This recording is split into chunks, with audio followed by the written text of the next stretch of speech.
Brigitte ne pourrait pas oublier ce rendez-vous hebdomadaire. Justement, c'est sa mémoire qu'elle vient travailler.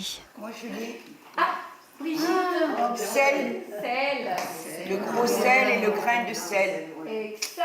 Avec les années, la mémoire s'altère. À 63 ans, Brigitte vient chercher des astuces pour simplifier son quotidien.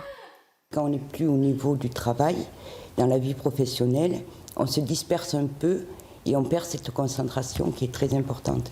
Donc par exemple, pour mettre les clés, quand je rentre ou les lunettes, je me dis, je les mets à cet endroit et je sais que je les ai posées. Parce que c'est vrai qu'en vieillissant, on cherche un petit peu plus qu'avant. À vous de me dire quelle est l'image qui ne correspond pas avec les autres. Et c'est un véritable cours de gymnastique de l'esprit, dispensé par une neuropsychologue 1 heure par semaine.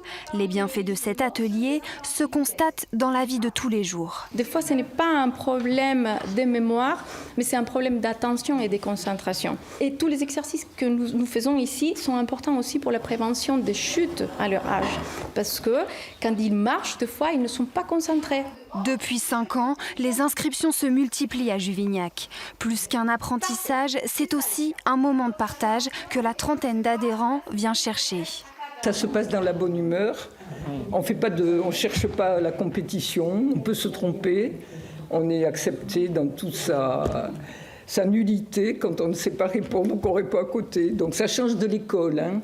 Voilà, c'est surtout ça, parce qu'à l'école, on était grondés, là au moins on est encouragés. L'Occitanie est l'une des 4 régions les plus âgées de France. En plus des exercices cognitifs, bien dormir et consommer des aliments riches en antioxydants consoliderait également la mémoire.